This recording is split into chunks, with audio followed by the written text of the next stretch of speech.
Good evening. Welcome to the open hearing of the Community Preservation Committee of Northborough.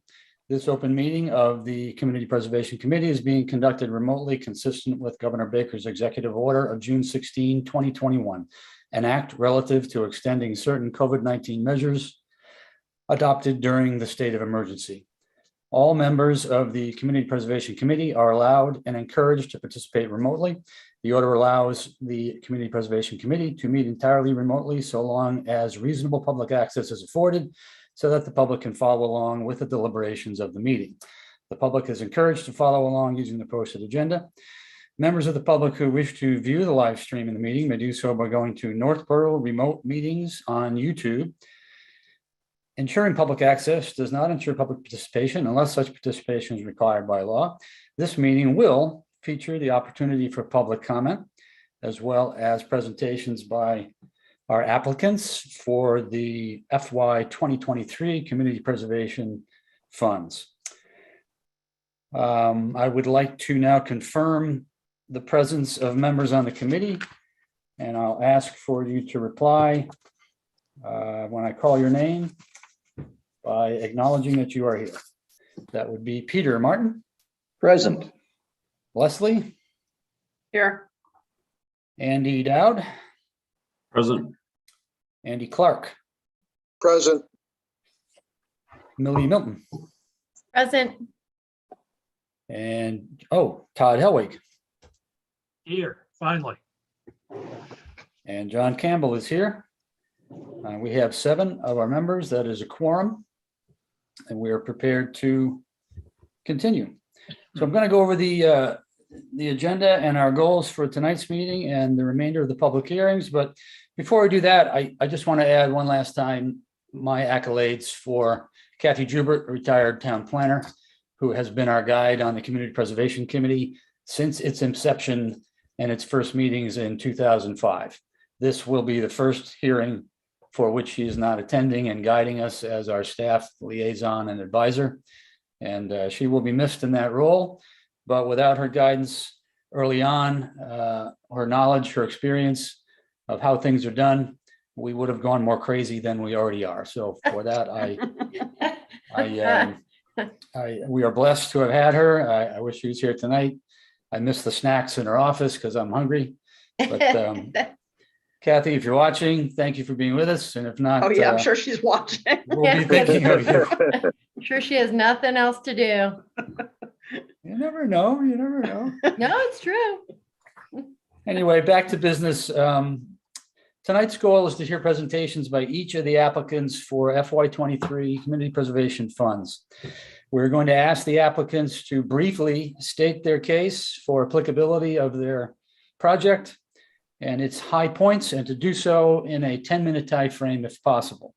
Our goal for tonight is to go through all of the applicant presentations in that brief format, and then we will follow up in our next public hearing, currently scheduled for January 27, same time, Thursday, 7 p.m. And at that point, we'll continue deliberations on the applications. We may call back one or more of the applicants, and we may make our decisions and vote on those decisions at that time. So again, tonight, brief presentations by each applicant and a round of questions from any of our staff, any of our members, and then we'll move on to the next one. So having said that, the first item on the agenda is a project in the historical category, Brigham Street Burial Ground beautifications. And I am looking for who is presenting from historical. I see Norm Corbin. Norm, if you are with us, please unmute and make yourself visible.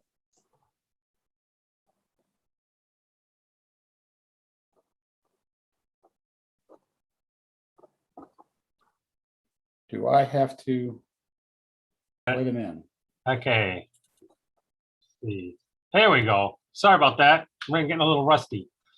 That's okay. That's all right. Got a lot of history to think about. All right. So the program we're reviewing right now has to do with the beautification of the Brigham Street Cemetery. I went back and looked up. We've had this on our to-do list for almost since 2014. So this is something that we've been anticipating for quite some time. What's driven it for this year essentially is the fact that there's about 20 dead trees at the cemetery. And knowing that these trees are dead and they're going to be a problem, we decided to move this particular project up. So what it is 3 parts of the project. One is the removal of the trees. The second part is we've always wanted to fence in the cemetery along Brigham Street to protect it. A lot of people still think it's a vacant lot, and more we're trying to make people realize, no, there are some 40 to 60 burials there. It is a burial site, and we need to be respectful of that. And we'd also like to just do a little grading. If you've been there recently, you'll see there's a new sign that's been put up to recognize it is a cemetery. And there's also been an information board that we put up this year. And in that area, we'd like to just put some gravel in so people could actually pull off the road a little bit for safety's sake and take a walk and appreciate what we have for our history at the Brigham Burial Ground. So that's it in a nutshell. We're looking for, it's 100 and, let me see if I get the numbers right.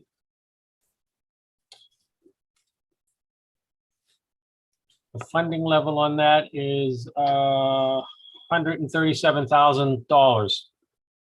About half of that has to do with tree removal, and the other half has to do with the fencing we're putting up. And there should be a picture of the fencing somewhere. If I have to do a shared screen, I can try to do that. But we're looking at something that's comparable to what they've done at the Common in the center of town. It would be granite post, but instead of having wooden structures between the posts, it would be essentially a black heavy chain. So that's the plan. Do we have questions on the plan? I'll start, Norm, just by asking, how did you arrive at the budget? The budget was, I was hoping Scott would be here. Scott got the quotes for the tree removal and the fencing. It should be all itemized in the request that we put in. So it was all through Scott. It's kind of a Scott's joint here. project with DPW and ourselves. So Scott's online, so he might be able to answer that if you need specifics, John. Certainly, Norman, Mr. Chairman. So Norm talked to me a little bit about the scope of work that he was interested in. I reached out to 2 of our vendors. One is our tree contractor that's been on a contract with the town for a number of years to get a price for the tree work. The price for the tree work, based on our FY22, which is in calendar 21, bid prices for the tree work was $35,200. And we've added to that approximately $10,000 as related to contingency expenses and likely cost of service increases. This contract was bid out in this time last year over the winter before we hit some pretty substantial cost increases. We have a $10,000 contingency in the tree removal budget. So the cost for the tree removal is $45,000. The posts and the perimeter fence, so to speak, we got a price from 2 different vendors. We picked a price somewhat in the middle. The price range was $62,000 to $50,000. So we added a little bit of a contingency on that. That price was secured in August of this year. There's other options that can reduce the cost of the perimeter if we need to. But again, this is based on what Norm described, which is 8x8 concrete posts and black steel chain in between. I then included some costs for loam and seeding the areas where the stumps are ground out. And because of the cost of the project, we have to publicly procure it. So I would need to have a bid package put together and put out on the street for that. So that's how we got to the price. To put it in perspective, $40,000 for tree work To have a tree crew come out with a bucket truck, a log truck, and a chipper generally is about $10,000 a day. So the 40 grand is about 4 days of work, give or take. So that's how we arrived at the cost. Scott, you said concrete posts. I assume you meant granite? I meant granite, I'm sorry, granite Okay. posts. The ones we have around the perimeter of the town common are 10 by 10s. We originally started with that configuration. It was very expensive. It's a specialty size. So we dropped it down to 8 by 8. We're allowed to get wider spacing with the chain as opposed to the cedar rails like at the town common. So that again, reduced the cost. You say perimeter, it's actually not the whole perimeter. It's just the No. Brigham Street. It's the Side. whole frontage, and then we have 20-foot returns on each side, just to give it some clean ends and Oh, to okay. prevent people from kind of scooching around with their wheelbarrows and leaf buckets.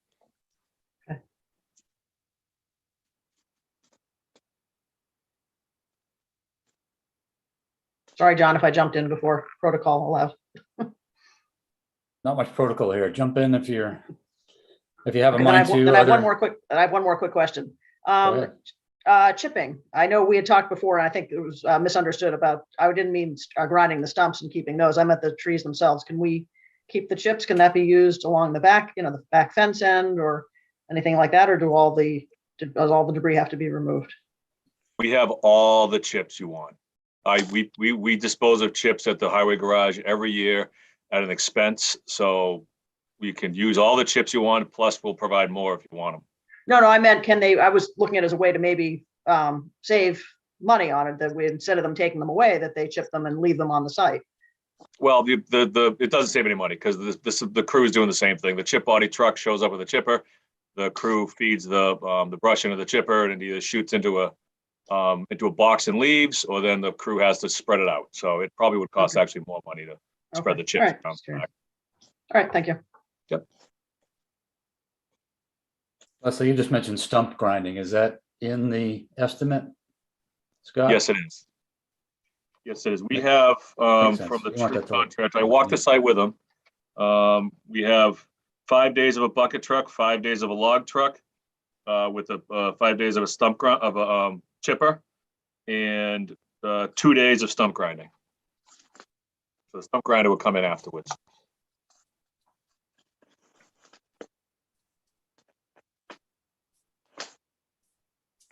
Other questions? So I guess, Norm, it sounds to me like the net effect of this is to protect the cemetery from the potentially falling trees, and to make the cemetery more visible by virtue of the fencing. Is that really what's going on here? That is what's going on here. We're trying to make it so when people drive by, really, so they don't think of it as being an empty lot, which is still a common thought of the burial ground. Mm-hmm. And the trees are dead. That I don't know what killed them all, but in the last 2 years, a lot of these trees are dead. Norman, there's several historic projects here. Where do you place this one in the priority of projects? This one would be a primary for us because of the dead trees. So this would be number one because of the dead trees. The other one that we have is signage, which is, that we certainly would like to have it done this year, but in terms of a priority, I would have to give that a second priority. Okay.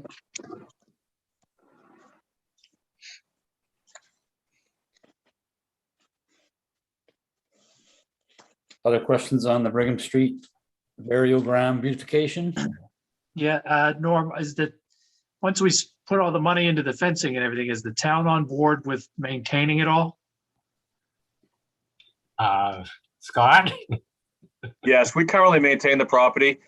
This will actually ease the maintenance of it quite a bit. We can get out there with a more conventional lawnmower. Right now, the terrain is somewhere between what a brush hog needs and what a conventional mower needs, with the undulations, the roots, it's a very challenging area to maintain. Another note is probably every 3 or 4 years, I hand deliver to the neighborhood letters to everyone reminding them that this is a burial ground and you are not to be dumping yard waste there. And I don't do that because I like to. I do that because it needs to be done. Thank you. Just one more from me, Scott. The tree cutting, does the town not do some of its own tree removal with your own equipment? We Is that a do. possibility?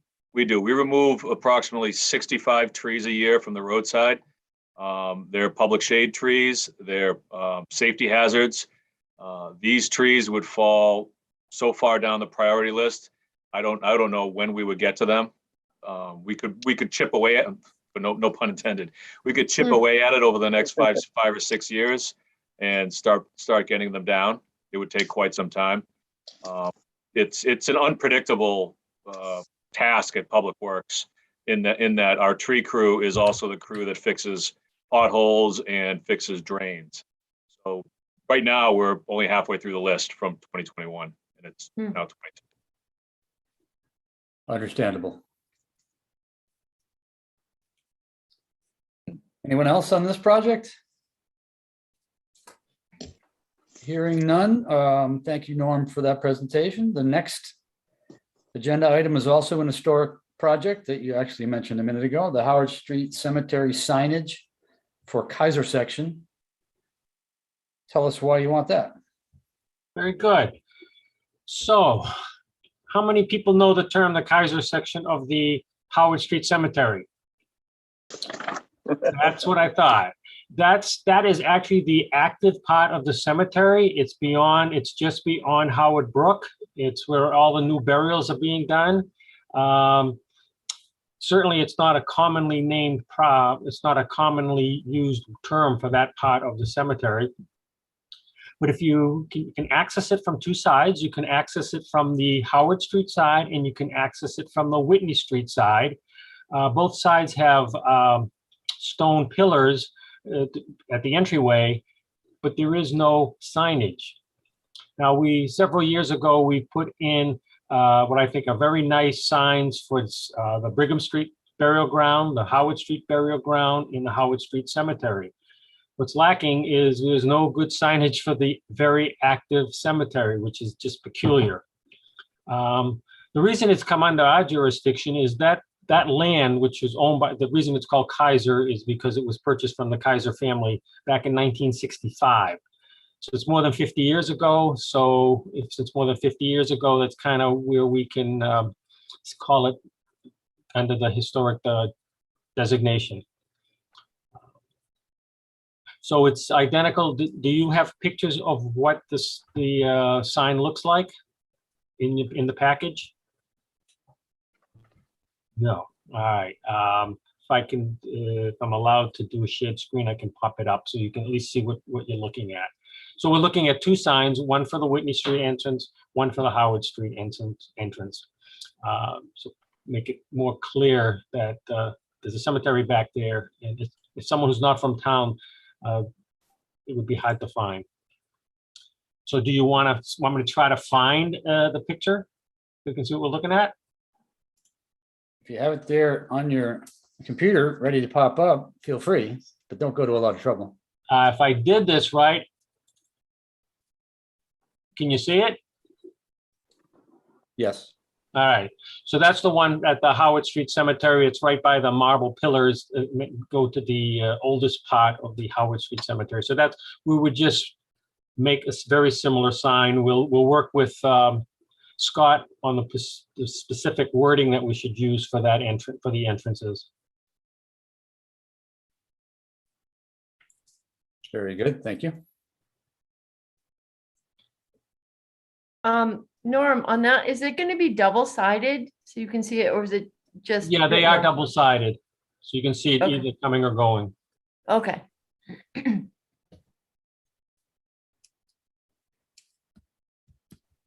Other questions for Norm?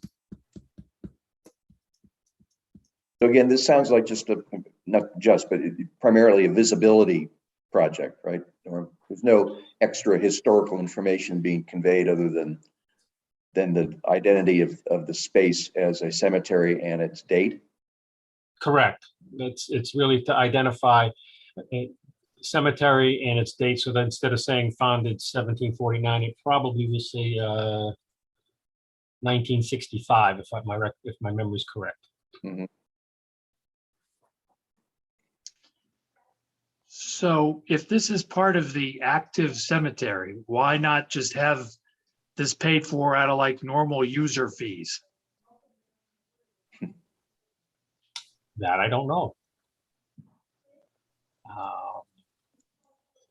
I mean, if Scott, it's is that something- visibility for a thing that people are using that's not especially historic. What user fees, Todd? Well, if it's active, I assume, I don't know that much about how cemeteries work, but you must We be charge paying admission something to to the go there. cemetery now? I don't think anybody can just go, can they? Yeah. I don't think you charge admission to a cemetery. We, Would you buy a plot? You do buy a lot usually. Yeah, I would think that this is part of either maintenance or capital of a current asset, not necessarily of a preservation of a historic asset. Well, I'll disagree with that, because as I mentioned earlier, anything that's older than 50 years old can come under historic designation. So it does fit a historic criteria. You're asking good questions, but I just want to make sure that was clear. That's fair. This is older than 50 years? Yeah, it's the land was purchased in 1965, but I don't think the burials started there. They were a little after we moved into town, so the burials may not have started there till the late 80s. We moved so into is it- 84, so the late 80s, yeah. So is it fair to say it's been active for less than 40 years? Yeah, you could. Very well.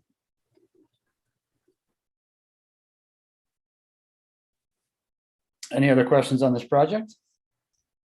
A question for, and maybe this is Scott, does the cemetery have its own budgets, or is it just rolled into the town budget? The cemetery is funded through the general fund. We charge probably $600 per lot, and that covers the purchase of the lot and perpetual care. We do have operating budget for the cemetery that is, again, out of the general fund. It includes funding for improvements. In particular, you saw the work done at the Veterans Memorial, maybe at Howard Street Cemetery. That was paid for out of the operating budget and partially paid for out of a donation from of labor from a local veteran. The most of the operating expenses was associated with the cemetery are related to fertilizer, the maintenance of the building, heat in the building, equipment, those types of things, burial equipment. But we do have funds periodically for improvements. This would probably be a 2-year process to fund this. One sign 1 year, another sign the other year, because we don't have that kind of money in the operating budget for improvements. Thank you. You're welcome.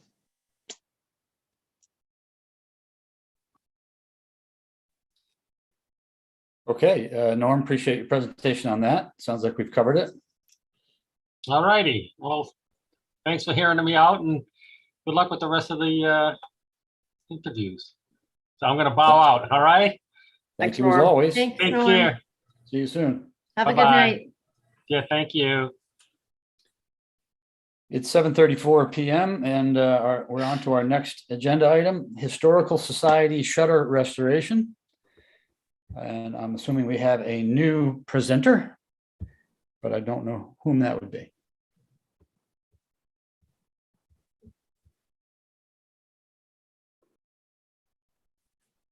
Someone has raised a hand.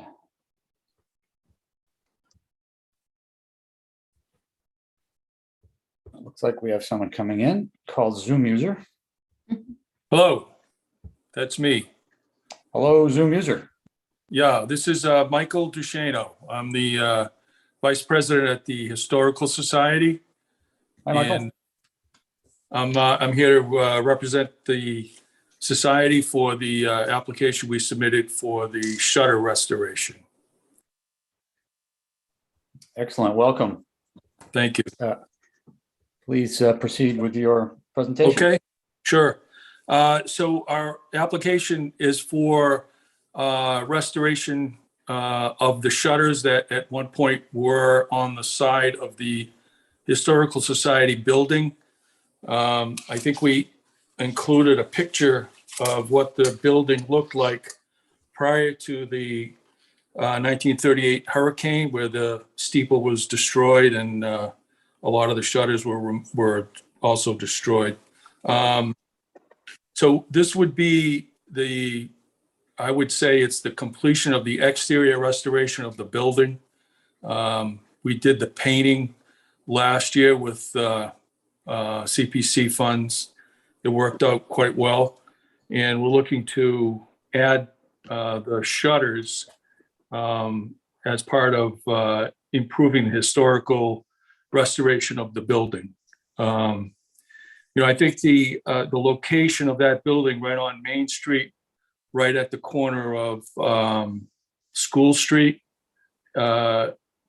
gives it, once the shutters are there, will help with the architectural appeal of that section of the town. So we're looking to pursue that with this grant. We've looked at 8 different vendors, or contacted 8 different vendors, and the one we've selected is the New England Shutter Mills, and they're I think we've all been fairly impressed with their capabilities. They design, manufacture, paint, install these shutters, including the hardware. The person who we met with on site was very knowledgeable. I think all of the people that were there were fairly impressed with his breadth of understanding of shutters and all that entails. He's also offering us a 20-year guarantee on the shutters themselves and a 10-year guarantee on the paint. So, we hope this project is approved so we can move forward on that. Thank you. Any questions? I'll start with one. Sure. Are you replacing the original shutters? Yes, the original shutters that was left, there was only some of the shutters in the front of the building. I think I included some pictures of the shutters that were removed. They were quite damaged. And the cost to take those apart and restore them, and they were made out of pine. I forgot to mention that the material that the shutters would be constructed of from New England Shutter Mills will be cedar, which is a much better rot and weather resistant material. So the shutters that were there were only, I think 6 of them were left, and they were in pretty much disrepair. The vendor who we were talking with, the New England Shutter Mills person, said it would cost more to replace to take them apart and fix them. So the consensus was to simply replace them all. Many of them aren't even there anymore. So it's essentially replacing the 6 that were damaged in the front, and then replace the ones that were there at one point on the sides and the rear. How many total? I believe the count was 55 total. No. How many quantity of shutters? Yeah, I think it was close to 50 or 55 shutters, 50 or 55 shutters. something like that. I don't have the quote directly in front of me, but in that vicinity. And did the original building have this many shutters? Yeah, we're looking- in its historical origination. Yeah, as I mentioned, the the best picture we have that shows the building with the shutters is included in the packet. And all of the windows on the side, both sides, the front and the rear, all had shutters. These would be custom shutters. If you look at the picture, the ones at the bottom are two shutters kind of fused together. The ones at the top are shutters on either side, and they extend up because the windows are elongated.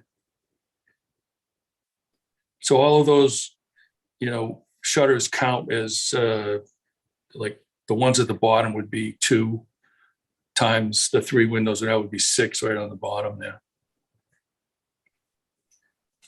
Do you have that picture available to display? I can't do that. No, I don't, but I included them in the packet that I sent you. Electronically, it should be there. I actually forwarded the electronic version of this to the committee and Kathy Gilbert. Yes, I understand. Just if you had it available. For the Yeah, I don't have public that. hearing presentation. Yeah, I don't have that capability in my Zoom world here. Okay, no problem. Sorry. Other questions by committee members for Michael? Michael, has there been any effort made to make sure that the replacement shutters are historically or architecturally appropriate to the building? Yeah, we had quite a bit of discussion with the contractor, and I think I've included also in the packet some information that he provided us that discusses his experience and understanding on architectural shutters. And as I mentioned, each of these shutters would have to be custom made. He described in the quote that he provided us, I think he describes what these shutters, the style and how they'll be created, what they'll look like. So yeah, we're going to try to replace the shutters. What I'm trying to say is the shutters that we're going to be replacing or creating will be the same shutters that are shown on the historical photo that's included in the package. Okay, good. Thank you. To the extent possible. I mean, unfortunately, at this point, we've got a fire standpipe and some of this obstructions will have to be, we'll have to work around them. Right. But yeah, since it'll be better because it's better material, right? Absolutely. Yes. Yeah. One thing I wanted to add also is that Mike also, he's on the Historic District Commission, so we've reviewed this as well. And Tom Reardon is on Historic now, so he was able to provide architectural input into it as well. So I think it's been pretty thoroughly vetted in that regard as well. Okay, good to know. Yeah, I think what's exciting for me is that, I'm anticipating once this project is completed, the architectural feeling and flair of that section of Northborough would be more consistent with how it looked back in, circa the turn of the century. And I think that's the best picture we have. We went through the archives, which is part of the Historical Society, and Ellen, who's the archivist, went back and looked and picked this picture out of all the ones that she was able to find. And it really looks, I think it'll look really nice. And also it'll blend in quite well with all the different other historical properties that are adjacent. So I'm fairly excited about it.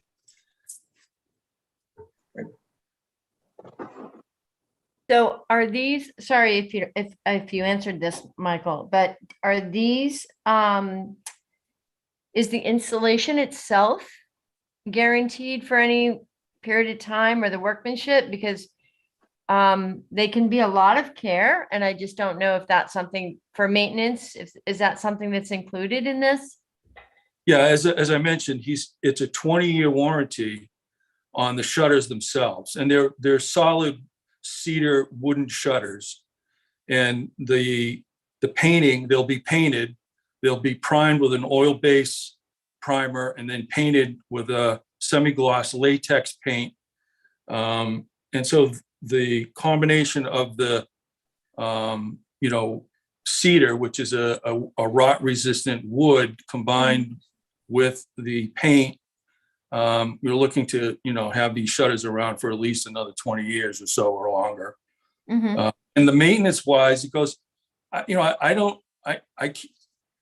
it's a painted surface. So as time goes on, obviously the paint will begin to wear away, and how Right. long it'll take before it needs another paint job.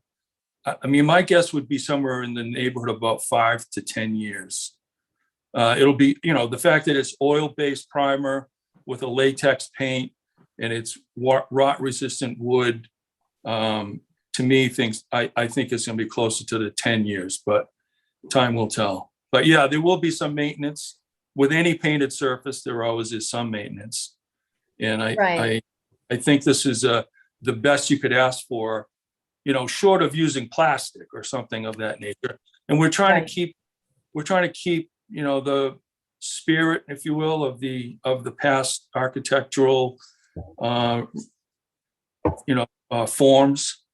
And so I think the cedar is a really good choice of wood. And now, the fellow who was there from New England Shutter Mills was saying to us that, this is the best way to go. So he's been doing this for 20 years, and he said he's got over 100,000 shutters installed. So I tend to, and I've looked into other people that have used him, and he comes back with pretty good reviews. Mhm.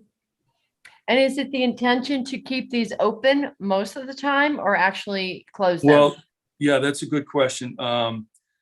These will probably not be working shutters. In other words, they won't be able to be opened and closed. The look will be that you can do that. Okay. They could be working shutters, but the problem is that the obstructions prevent them from closing fully. The obstructions in this case would be the storm windows that are in place on the windows themselves. So they won't, because of the storm windows, won't be able to close them. But when it's completed, it'll look like you could open and close them. But the storm windows are there, and the storm windows provides another valuable avenue for, insulation of the building that we don't want to lose, obviously. Right. Right. In the good old days, they didn't have those storm windows, so they would close these shutters when the storm came. But if you have a hurricane like in the hurricane of 38, it didn't matter much. All right. Okay. John, if I could just add, due to the cost of this project, it appears that it may not comply with the public procurement law as far as estimates go. So that may drive the cost higher. I just think it's important that we're aware of that. What's that actually mean? Sorry. Because it's a public project, it would need, and the amount is above $30,000, it would need to be properly procured.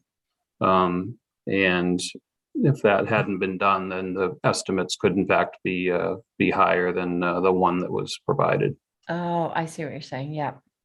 Do you mean prevailing wage on that? Is that what you mean or no? Scott might have another comment.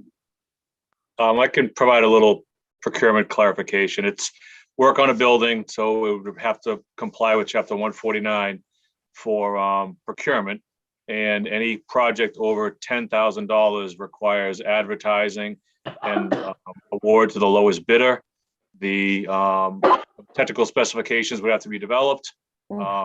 Advertisement in the local newspaper, the web, combis, central register, and then the bid opening, and then the award goes to the lowest responsible and responsive bidder. And to answer you, Millie, yes, the contractor installing them would have to pay prevailing wage rates, which everybody here knows is about 3 times what everybody else makes. And they would have to submit certified payrolls. So we've run into this in other projects that are presented based on a well-meaning quote received from a quality contractor who may not get the work. This isn't our building though. The Historic Society is considered a public entity, and the funds are public dollars. So, and it would have to be publicly procured in accordance with. Can I make a statement on that? We consider ourselves a private entity. The Historical Society is not a government. We do have a connection to the town in that we provide a place for various town meetings to meet, but I don't understand how you would claim that the Historical Society is a public entity. I guess I would. We've done projects there before, haven't we? Absolutely. Yes. I don't think we did that before. You did not. I can certainly inquire to our chief procurement officer in town, find out whether the Historic Society is deemed a public entity. My understanding is that it is, and I confirmed that with another peer of mine, but I can definitely let the committee know in the next few days. Isn't the same thing going to come up with the housing authority? Isn't that one of the reasons we put it in the fund that we do to avoid this very issue? Housing authority is a public entity. They must comply with public procurement law. I mean, the corporation. Oh, I don't know. I know what you're talking about. I just don't know why the housing corporation would be treated, would be able to avoid this, and the Historical Society, which seems more remote to me, wouldn't. But you've said you're going to look at it, but that's my thoughts. We've never considered ourselves a public entity at all. I mean, we've been a private organization since our founding, as far as I know. And as long as the public hearing remains open, Mr. Chairman, I can certainly gather that information and get it over to you, so that when your deliberations and further considerations on January 27th are done, you'll have the information available. So if I might add a question, Scott, assuming that it is, that you do come back and it is considered a public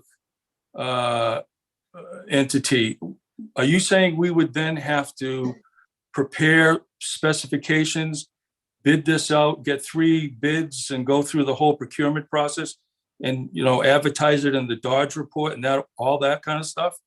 Yes, yes, I am. Yes. What I've done for projects like this, of this size, is, I work with a vendor that I know and I trust for their expertise. They help develop a technical specification. We sanitize it to make sure it complies with public procurement, meaning it's not sole sourced. And then, the town or yourself goes through the procurement process. How is the cost borne? Do we bear that cost, or is that a cost that the town bears? That's usually part of the application. So for example, the burial ground fencing we were just talking about, I don't know if you were listening to that one. Yeah, I was, yes. That project, the cost is $137,500. Of that, $15,000 is associated with the procurement piece. Okay, well, we don't have, I can tell you, since I prepared this, I know we don't have anywhere near that amount of money associated with doing what you're asking us to do. If we have to do it, hopefully we don't, but if we do. I'll find out, and I can work with you, Michael, Okay. if it is needed to come up with what a reasonable additional cost to add to the 55K. Okay, so next meeting. assuming that it is added, would I have to revise this application, or does that cast this adrift for another year? Michael, I think that you may need to revise the app. I would advise you to take the time between now and January 27 to consult with Scott. Okay, Or others too on the Historic Commission. I And certainly will. others of your members, see if you can get to the bottom of whether that applies or not. Yeah, Todd's points are valid, but so, make that additional preparation and then resubmit those notes to the town via email or a revised app if you see that that's appropriate, and then be prepared to come back on the 27th. Can do. We appreciate that. We're trying to keep the presentations brief, so Understood. I'm going to recommend that we move forward since we have this open question, if that's okay. Sure. Thank you. Thank you for your time. Thank you, Thank Mike. Yep, thanks, Millie. And committee members also, thank you. Yes, sir. Okay, we're moving on to the next agenda item, which it is now 7:55 PM. We're moving on to Aspen Park fencing, which I presume is a rec project. And whom do we have presenting? Is it you, Scott? Ally Lane and I are going to tag team on this. She'll give you the presentation and I can fill in any of the technical needs if she's available. Oh, she's coming in now.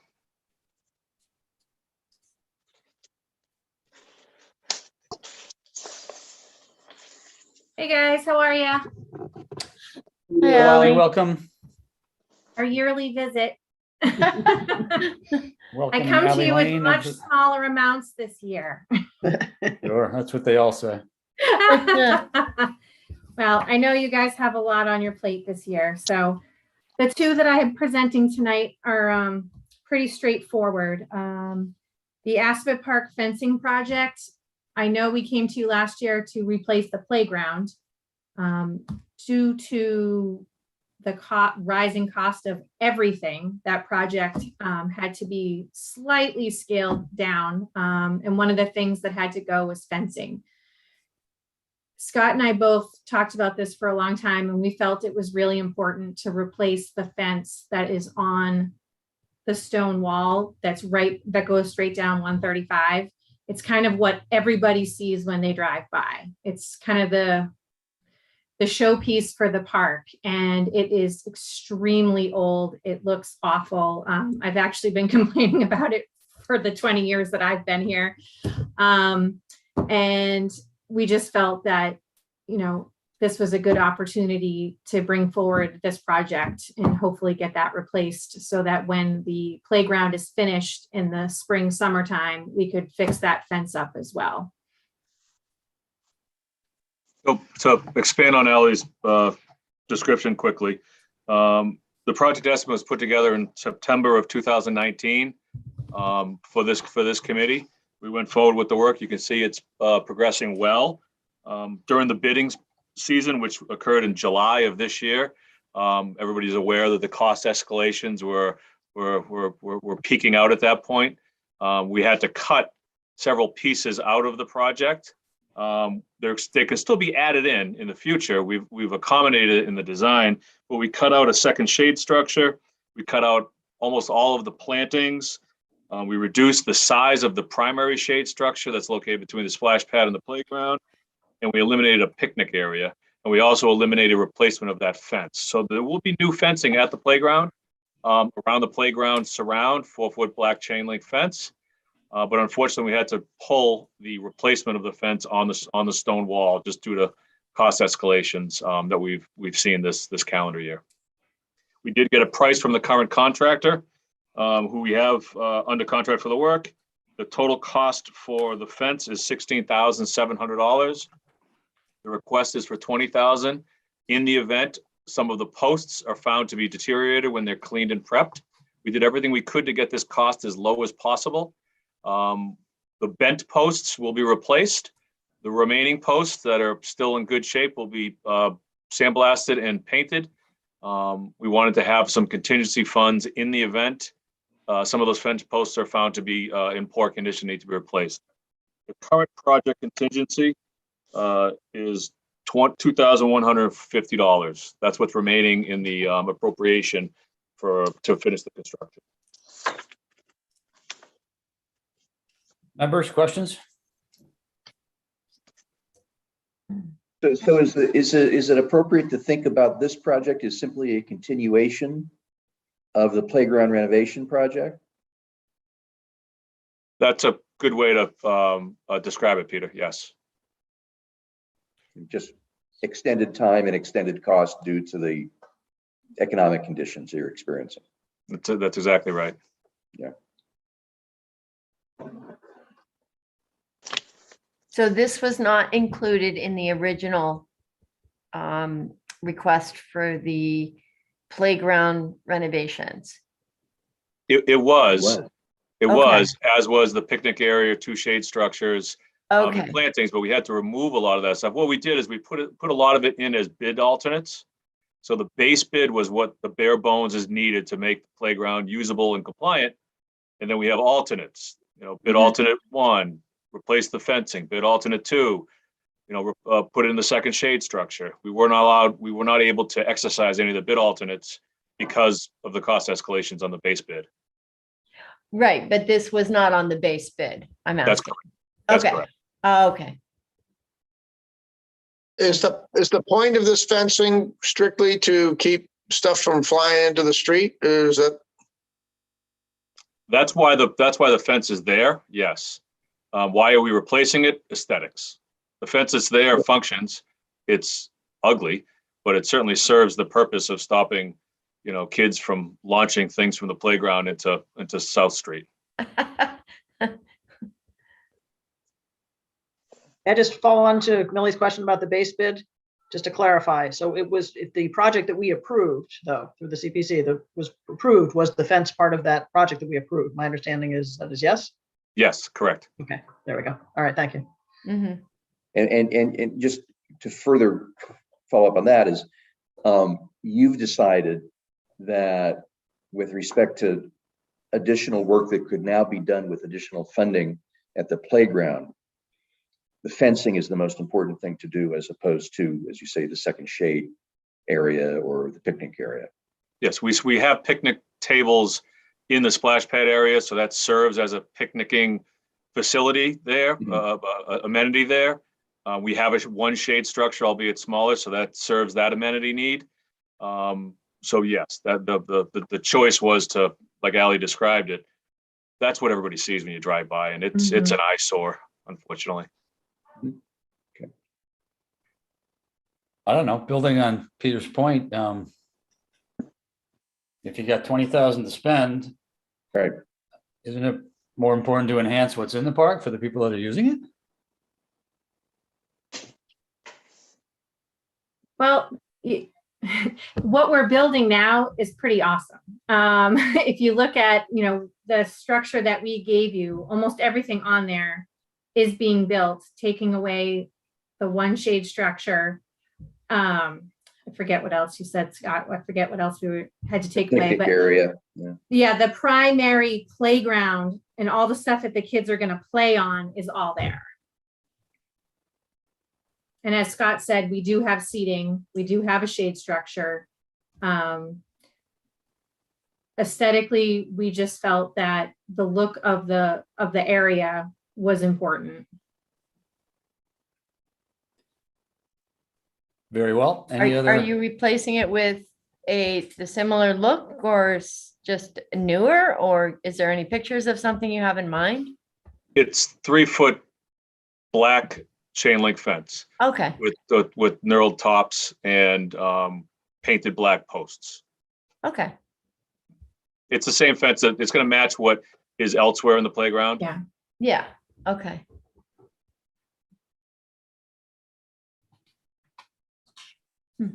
Very good. Any other comments on this project? If not, Ally and Scott, I'll ask you to move on to the next project, design and project management of dog park. That is also a rec application, correct? Yes. Go for it. I'm very excited to bring this one to you guys because I know we've been talking about it for many years. I know it was brought up in the open space recreation plan, in the master plan, and I was, disappointed that we were unable to work on the Yellick area in order to get the dog park down there. That was the closest we've come so far since I've been here, getting a dog park in town. So we really, really want to make this happen. We have a large group in town that is kind of given themselves the name of Northborough Unleashed, that are working very closely with the town, trying to get a dog park to happen. We've been talking about it for over 10 years, and we now want to really move forward and make sure we do it the correct way so that what happened with the Yellick project doesn't happen again. So what we're bringing forth to you guys today is to hire a landscape architect to do an analysis on different sites that we have come up with in town. We basically have decided to do this in a 3-step process. So the first step is us coming to you and hiring a landscape architect to come up. And basically they're going to do 5 potential dog park locations. They're going to do conceptual layouts and prepare for each location. We would engage the community in which ones we think would be the best. They would come up with a land survey and be completed for select site following the preliminary design and cost estimates. Step 2 is once we decide which piece of property we want to use, we would have to come to you and ask to either purchase the land if we don't already own it, and go through that process. And then step 3 would be actually building it, which we do have alternate sources that we will hopefully be able to use, Stanton Foundation grants and things like that. Did you have anything to add, Scott? No, you summed it up well. I'd like to add a little bit about the Stanton Foundation grant. They award maximum of $250,000 for dog parks. It's a competitive grant program. A lot of our neighboring communities have taken advantage of that program. Auburn recently completed a dog park funded through the Stanton Foundation. The town of Millbrae did. Town of Framingham was just awarded funds for it. The way they typically work is the municipality finds the location and determines that it's a viable location, and then they pay up to $25,000 for final design at 90% reimbursement, and then they'll pay up to $225,000 for construction to a maximum of 90% reimbursement. So as one of the biggest challenges that we all know of when the dog park is siting it. Everybody wants one, except nobody wants one in their backyard. So the right way to do it is with a fully vetted public engagement process, so we don't spend money on the wrong parcel that doesn't see any fruition of the project.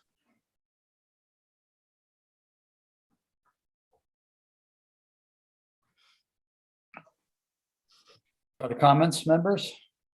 So The I'm five- assuming all this would include, in the design, location sourcing or location selection is parking and all the other elements that go along with this. Is that correct? That's correct. The goal and objective is to direct our site selection toward the Stanton Foundation, which has certain requirements. We need to have control of the land. There needs to be a potable water source for the dogs, adequate parking. The parking would have to comply with parking bylaws in the community. We want neighborhood buy-in, because I certainly don't want to put a dog park in an area where people don't want it. So that's the siting process. And the culmination will be the site we want with a land survey and a conceptual design. So when we go to the Stanton Foundation, we have a viable project with neighbors who want it, and a confident design and survey that will work. So do you have any properties in mind? Because it could take a while to find 5 potential locations. We have a few. We worked with Northborough Unleashed on looking at different parcels in town, some local, some municipally owned, some not municipally owned. There are a handful that we've looked at. They brought a few to my attention that I indicated, aren't viable just due to their proximity to water supply sources or neighborhoods. One of the considerations when you site a dog park is elevation. Even if it's an isolated location, if it's at a high plateau, the sound is going to travel far. If it's in a valley, it won't travel very far. If there's a lot of vegetation, it won't travel far. So there's a lot of siting associated with it to try to mitigate the impacts. Weren't there 4 or so properties that were evaluated a year or 2 ago? Yeah, we looked at the lower portion at the senior center. Mm-hmm. We've looked at a piece of land the town owns over on Boundary Street. We've looked at a piece of land that the water department owns over kind of across the street from the golf course. that is not part of the watershed, not part of the wellhead protection zone for the Brigham Street well. And we've looked at a couple privately owned parcels. So we've looked, and they're all potentially viable, but they need to be vetted. Was that a list of your 5 candidates? That's a list of properties that I'm aware of. There's going to be it was literally me in a room with a GIS on the computer and Northborough Unleashed, clicking around at parcels that look like they work with topography on. I thought there Could were be vetted a properties that little more were, than that. oh, I'm sorry. I thought there were properties that were reviewed a year or 2 ago that were ruled out. Are those under consideration as part of this, or these are all 5 brand new, never considered? There were properties that were ruled out, yes. One of the properties was adjacent to Watson Park, municipally owned. Lyman Street well is right there. That's not a viable location. It's not a viable use in a zone 1 for wellhead protection. But are any of these the ones that were looked at previously? I guess I'm. Oh. Are these I think all so, 5 yeah. brand new ones, or are these ones that are reconsidering? I'd have to look at the previous? list. I'd have to look at the list, Leslie, but I believe 1 or 2 of them were seen before as Okay, all right, potentially sure. viable. Well, Okay. what wasn't done before is a neighborhood charrette. Do a public notice to everybody in the neighborhood with some drawings and some boards and say, we're here. Let's talk about whether this is something that you want in your neighborhood. Okay, all right, thank you. So how long might it possibly take to find the 5 potential locations for them to do an analysis on? I would estimate this to be probably a 6 to 9 month process. I would go backwards from the Stanton Foundation grant application timeline and work my way backwards from there. If their grants are due in September every year and this is awarded in July, well, that turned into a 15-month project right away. Mhm. If theirs are due, at another month, then it's a different story.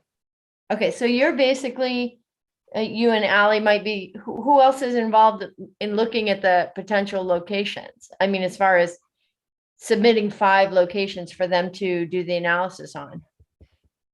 I would work Just with okay. Ally, Northborough Unleashed, Town Administrator's Office, Conservation Agent, Town Planner, Open Space, just Okay, whoever has ideas. I mean, I don't want any parcel left unturned, so to speak. yeah. What was it that happened, if you don't mind, with the Yellick property? Just out of curiosity.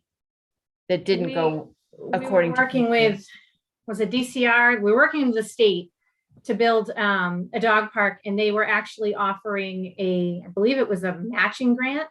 Yeah, And they agreed to allow us to use the property down by Yellick Conservation. yeah. So we went forward and we were able to raise the money, the portion that we needed to come up with in less than 48 hours. That's how much the town wants a dog park. Right.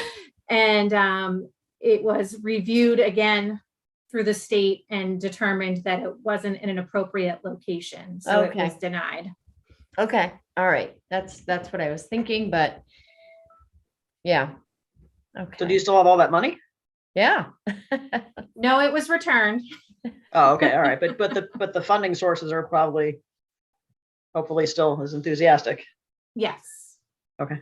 I'm not concerned about raising money and, if there's what's needed. The people really want it. My main concern is the location because, Yeah. 80% of the people want it and 100% don't want it near their house. So it makes it very tricky to come up with this. That's why we've been doing this for over 10 years. We can't, we could come up with a parcel and say, this is big enough for a dog park, but it's too close to people's homes or, whatever, it's too close to water. It's too, there's all these different issues that we have to go through, and people are getting frustrated because they think we're not moving on this fast enough, but there's just such a large process to this program to get the dog park into town that it's not just finding a piece of land and having it built. Unfortunately, it's a project that a lot of people don't want anywhere near their properties. So it becomes a very tricky situation. Well, Ally and Scott, we need to sum up your presentation here pretty quickly, but I want to say that I think I'm echoing what I hear members saying, and I think I'm a little curious about too, and forgive me because I haven't been part of the process of looking for the dog park, but if you've been at it for this long and you knew where some sites failed, I'm surprised you haven't narrowed it to maybe one or two. Is the process going to end up with, disagreement on the right site? And is it too much citizen input? Too many choices, so to speak? It just seems like, I confess, I thought you were closer to knowing which of your sites is likely to be the one that fit. Then it sounds like we got maybe 5 sites and we need outside money for the plans, which will be pretty, but maybe not any better recognition for which of those 5 is likely to be suitable and be acceptable to the town. You see what I'm saying? The process for the funding we're requesting is not to hire a landscape architect to do 5 conceptual designs and have us sort of pick one from bouncing around neighborhoods. Mm-hmm. It's to have the landscape architect work with us to identify which of the 10 parcels we think are viable, which ones are actually viable when it comes to potable water and parking and wetlands and the size and amenities needed to accommodate a Stanton Foundation grant, and then to engage the public in the area if that is a usable parcel and the neighborhood wants it, and then advance that one parcel with a land survey to a preliminary design level, at which point we could seek funding to the Stanton Foundation. So that's the process, not to develop 5 pretty dog park pictures for 5 parcels and then try to figure out which one. I want to vet the parcels first. Will these work for a dog park, Mr. Dog Park expert? Yes, they will. Okay, let's go into the neighborhoods and talk to them. Let's see if it's a viable solution here, and then find the one that makes everybody happy and move forward with that one. That's how I envision this going forward. Okay, thank you. Yeah, for the John, summary. I think I think for stage 2, we were going to come to you with a location that we think is the #1 most viable location. So we're not going to be coming back to you saying, oh, here's the 5 choices, what should we do? This stage 1 is going to be just narrowing it down to what is the best location that we can have in town. Understand. Thank you. We'll, I think, it sounds like we're going to need more discussion on this, and we're planning to take it up at the next session. Okay. Appreciate your time preparing it, though. We're going to move on to our next. Thank you, Ally. It's 8:18. We're going to move on to our next set of presentations.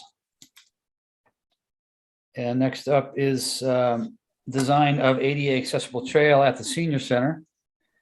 This is being sponsored by the Trails Committee in association with the Open Space Committee.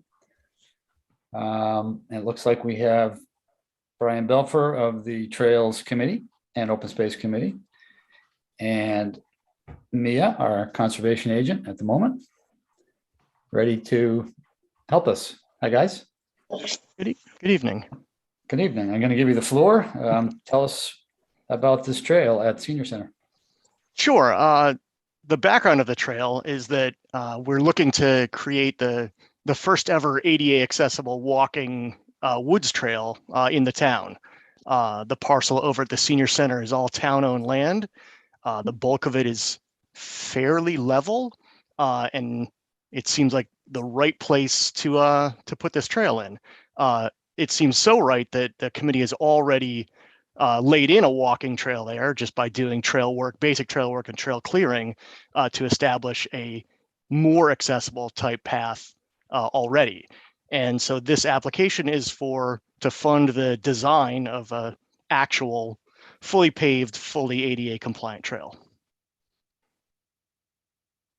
Excellent. Do you possibly have a map of the proposed trail? I do. Let me figure out how to share it.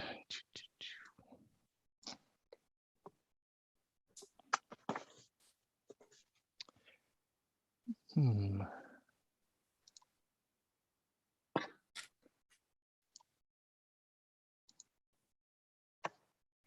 Let's see. Is that That This? showing, Can- yeah, is that visible? Yeah, can you rotate to landscape? Yep. 1 second. Awesome. Great. So Would we you mind have, describing what we're looking at? Sure thing. So we have the senior center, the structure shown as the senior center right here. We've got the senior center parking lot, and this is Barefoot Road vertically on the right side of the map. This trail would extend around the existing 2 ponds. It would run up adjacent to the railroad tracks, not right next to the tracks, but nominally parallel to the tracks. Would head off to intersect with an existing trail that's already at Edmund Hill. It would then come back down towards the senior center, past where the old shooting range was and a couple other old usage spots in the woods out there. It would then loop back around the perimeter of the parking lot. So there'd be a point of entry onto it in at least 2 spots off of the right off the senior center parking lot.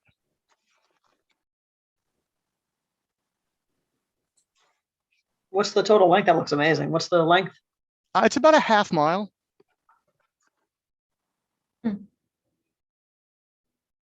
And I don't know if it's set on it. I didn't quite understand. Is it going to be, what's it constructed of? It would be paved. It is paved. Oh, okay, Yes. that makes sense. It would be paved and it would be graded such to meet ADA requirements. So it would part of the in the planning process would be to hire the landscape architect who would advise on where we need to do grade transitions and where we need to possibly alter our nominally proposed path to actually suit the terrain. And what is the maintenance on something like that? Trails committee would do things like brush removal, clearing down trees, all the things we would do on a normal trail. And then I believe we would partner with the DPW on pavement maintenance as far as keeping it clear and in good shape. Scott could maybe speak to that if that's true or not true. That is correct, Brian. This project has been submitted previously for funding. Unfortunately, it was not awarded. We sought grant funding elsewhere for this. You may be aware that the Mass DOT has a shared winter streets and spaces program that they initiated when the pandemic started to try to get people outside to be more active. We submitted this under their application and unfortunately was not funded. The Trails Committee worked hard with us and the Friends and the Conservation agent as well as recreation and trying to in developing this design you see before you. Mm-hmm.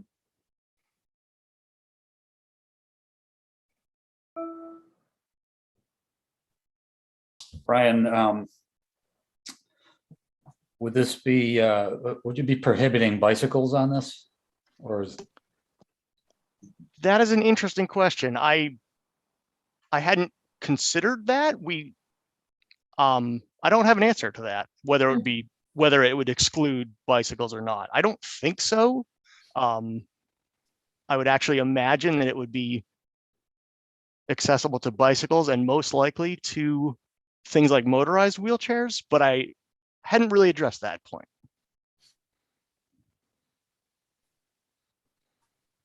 members, other questions? Brian, can you talk about the native meadow planting piece of this, and how is that frankly a CPC funding project? Well, you've caught me a little bit. I'm actually not super familiar with the meadow planting aspect of this. Well, as far as whether meadow plantings, yeah. I'm sorry, what? Can you repeat the question? No, and it may be just a vanishingly small part of this. Peter, I may be able The to, last item on the budget. Is it literally $12 or is it $12,000?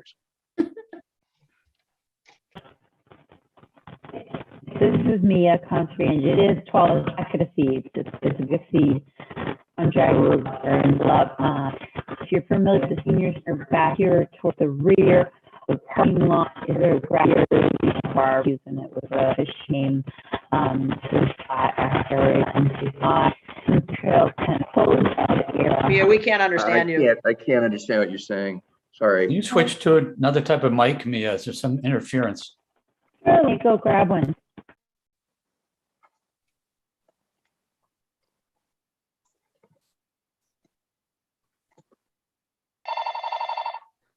Brian, anything else we need to know about the trail? It's a great looking map and prospect.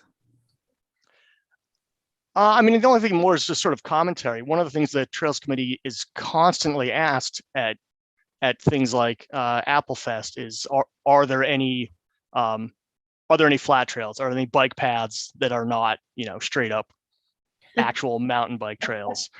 We've had lots of interest from seniors to have a place to be able to walk in the woods. Yeah. So I don't know that we necessarily took a poll, but we get exceptionally high positive feedback from a lot of different users who are interested in having an ADA path like this. Can you hear me?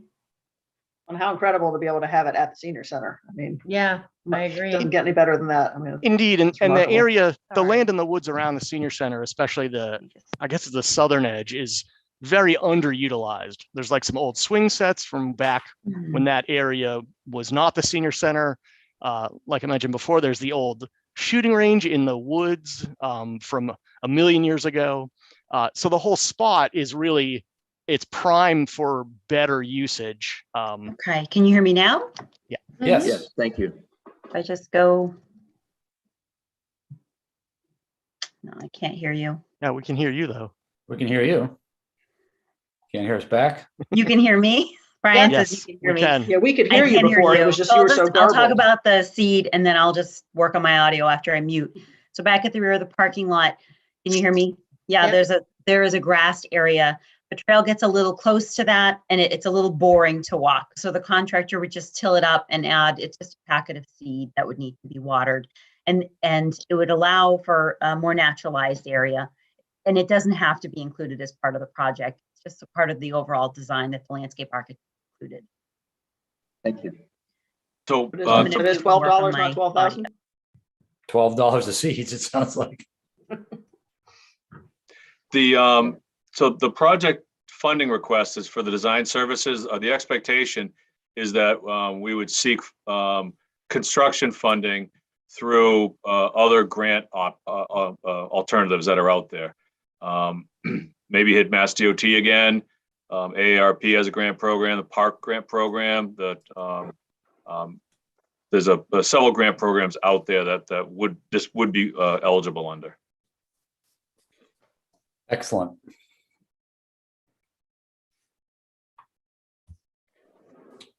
Any other member comments? If not, nice job, Brian. We're gonna Yeah. move on to the next item, which you might also be involved in. This one is preliminary design of pedestrian access on Aqueduct Bridge. Also sponsored by Open Space Committee and Trails Committee. Is it you again, Brian? No, Bob Mahalik, chairman of the committee, should be presenting. He's probably trying to join right now. That's fantastic. I see Bob Mahalik coming up. We are at 8:29. Can you hear me? Hello, Bob. Bob, you're muted. If you can hear There we go. Bob. Okay. Hello. Hello. Thank you, Chairman. And members, hello. Happy New Year. Yeah, so this request is for originally actually was a request to to basically start doing things to get across the Assabet River on the historic Aqueduct Bridge. We had to revise that to the current request that you have in front of you, which is basically to do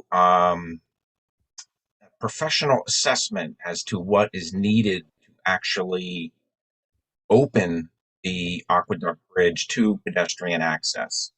So I think it was 4 or 5 years ago, the MWRA, who currently has care and control of the Aqueduct Bridge, did a structural assessment, and thankfully, since it's underneath it, the Stone Arch Bridge is structurally sound. But it's fairly long. It's a 425-foot long span, and I think it does require a bit more professional expertise as to what actually is going to be required to open the surface of that bridge to pedestrian access. And backing up a step too, just to kind of put this in context. So several years ago, we got permission from Massachusetts Water Resources Authority to have opened the 4.2 mile long aqueduct corridor that basically goes along the entire eastern edge of Northborough to pedestrian access. And we had to do that in phases, mainly because somewhat limited resources, but also to things like we're talking about now that require a bit more detail and resources in order to get done. So the easy part was open first, which is we call phase one, which goes from essentially the Marlborough, Westborough border up towards the high school, cuts across Bartlett Street, and basically goes up underneath Route 20, and ends right about where the police station is. The second phase is on the northern side of the Assabet River, essentially around where the Rice Avenue parking lot is to Edmund Hill Woods, and goes up right by the senior center, actually. Has a street level crossing on Barefoot Road where the CSX tracks are, and then heads due north up toward Berlin, ultimately going right towards Mount Pisgah. And so the nice thing about the aqueduct, once we have it fully open, will be we can connect the Crane Swamp area up the aqueduct, under Route 20, over the Assabet, and then all the way up to Mount Pisgah. So it really will, it connects essentially the two biggest hiking trail areas in town with each other. And so back to the Aqueduct Bridge, though. So, because of the some of the technical requirements of getting across it, we're essentially doing this part last. And we wanted to first, proceed in a way such that we have knowledge up front of what's involved. We don't want to have any surprises, and maybe spend quite a bit of money on, say, burying some utility wires only to find out that we can't separate. So that's what this proposal is for. Unfortunately, I don't have it in front of me, and I can't. And Mia may have it with her, and I can't really give you an exact breakdown on how we arrived at that dollar figure. We did look at this. Kathy attended our November meeting and went over some things with us. And I haven't seen it since then, so maybe Mia could comment on that. The number came from Stantec. MWRA had hired Stantec engineers. Can you hear me? Mm-hmm. Yep. Okay. To do a structural analysis on the bridge, because they're the owners, and they did it. So they were the ones for us to reach out, since they already had a lot of the information on the bridge. So we asked them to put together a cost estimate for this work. Scott Charpentier helped with it as well, and they did get back and give us this preliminary estimate. And it doesn't have to go through the bid procurement process because it's for civil engineering design.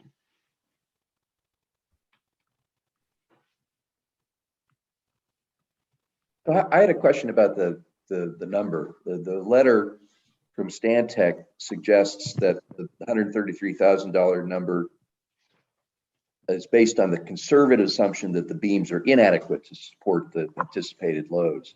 Does that mean that at some point during the study, if they do find that the beams are adequate for the loads, that the cost may actually come down, or is that a firm number regardless of what the conclusion is with respect to the load bearing capacity?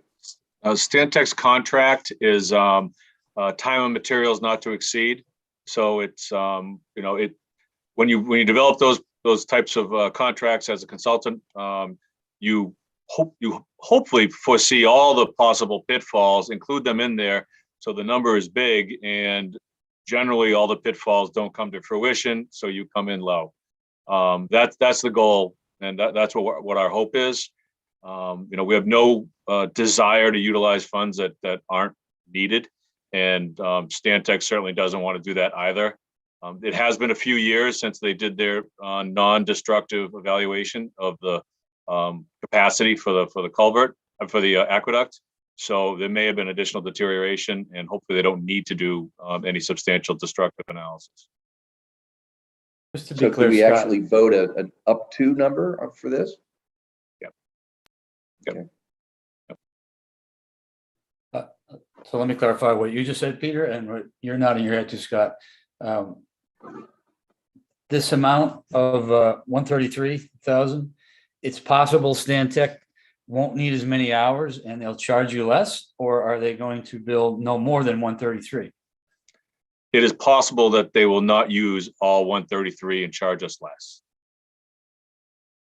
Is there any way for them to give you a tighter estimate, or do you believe this is the best, the best contractor to use? They have to look under the hood first, right? This is the best consultant to use. They did the first phase of the analysis, so they have the data. Any other engineer out there who would be hired to do the work would have to self-evaluate that first phase that Stantec has already done. So this is a common practice for engineering firms. We work with several other acronym firms out there, and probably 90% of my contracts are written this way. This way, we don't have to go back to the funding source to request additional funds under a change order, because I expected everything to go great and something did not. Okay, understood from me anyway. Any other member comments, questions?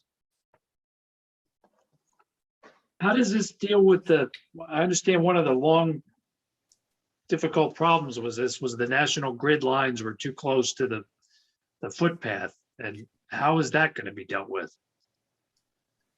So that's actually what we were going to pursue in our funding application, was the burying of those wires. And then we basically had to take a step back at the recommendation of the town administrator to basically not go ahead with burying the wires right away, but to do this more comprehensive planning. Certainly an assessment. We know those wires are too low, and the National Grid said is they will run them underground instead of just raising them up higher, basically dig under and bury them. So that would be something, if we go forward with the project, that we know has to be done. And then I think what we'll learn too from this professional engineering assessment is potentially other things that we're not aware of. The surface of the aqueduct, that corridor there. How are we going to deal with that? For example, one of our ideas was just put pressure treated boardwalk across it. Maybe the engineers would say no, that's sufficient. So those sorts of the railings, things like that. There's stairs on either end. We'd like to make this ADA accessible. So can we do that? I just want to get back to my question. So you've been in contact with National Grid though, so it's not like it's just going to come out of the blue for them and they're never going to do it. Correct. Okay, that was really my concern. I do have a question on that element to carry on with it. Is the work that would have to be done to move or change those utility wires, is that going to be done by National Grid, or is that something that we would be responsible for? That's National Grid. We would be. So they would do that. they would absorb the cost of taking the wires and burying them? We'd have to pay them to do that. Okay. But it would be done by one of their approved contractors. It would be a phase in this project. Okay. Not what you're funding now. What you're funding now is just preliminary design. That would be a later phase. Thanks for that clarification, Mia. Any other comments, members? We need to keep moving. Just a reminder, we will come back to each of the projects at our next session too. Mm-hmm. But anything else for this one? Bob, did you want to share those photos?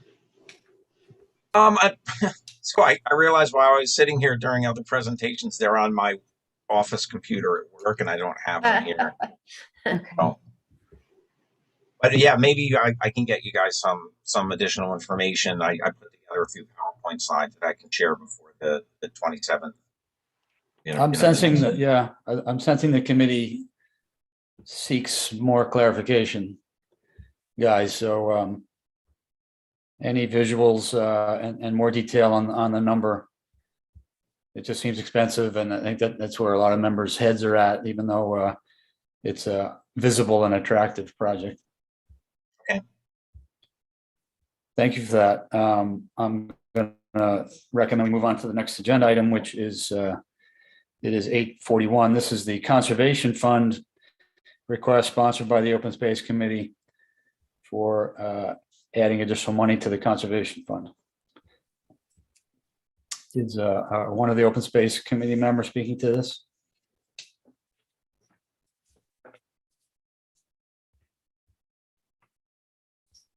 That's you, John, isn't it? Yeah. Waiting for my team to come and help me out. I think you had volunteered, John. It's not the way I remembered it. Anyway. Your track record is so good, nobody could possibly try to. We'll keep this presentation brief then. The committee has seen this request previously. We have approved and the town has voted for several additions to the Conservation Fund, which we have successfully used to secure land around town, to keep it for recreational use, to keep its beauty from being developed, and to add trails, things like the Green Street land, the former Shunder property, other parcels connected to conservation land on Mount Pisgah and related properties. So we anticipate several more opportunities coming in the next 1 to 2 years. The Conservation Fund does have 700,000 plus in it now.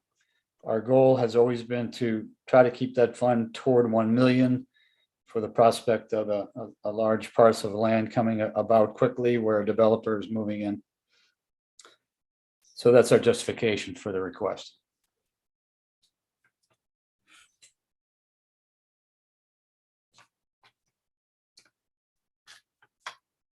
Hearing no comments or questions, we're going to move on to the next agenda item. It's 8:43 and we are at the agenda item for a housing authority creation of 8 senior rental units. And I'm expecting presenters from the Housing Authority and or the Northborough Affordable Housing Corporation. Come on down if you're somewhere.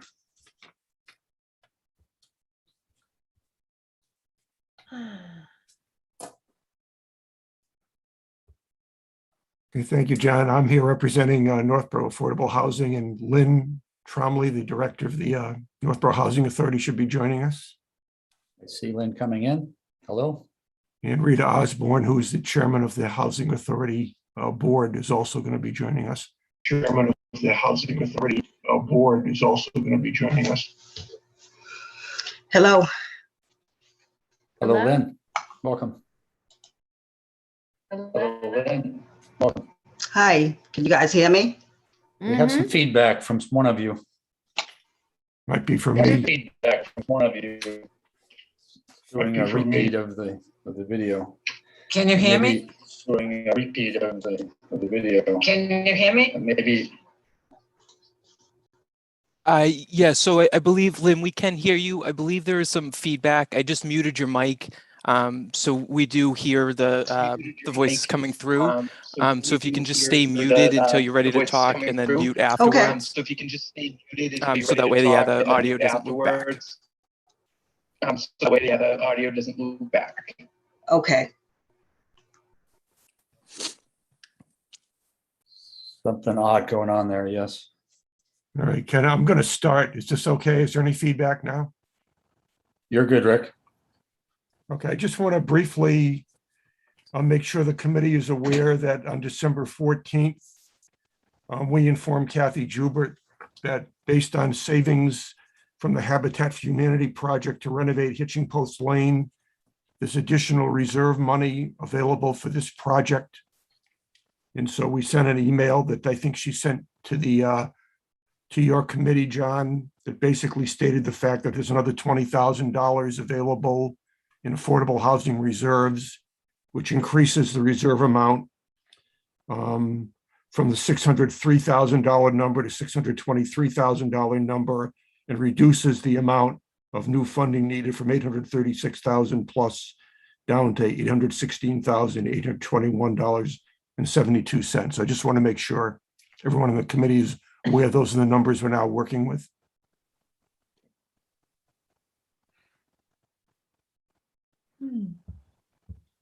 Yes. Thank you for the clarification, Rick. That being the case, then I think I'll turn it over to Lynn, and she and Rita can make the presentation on the project.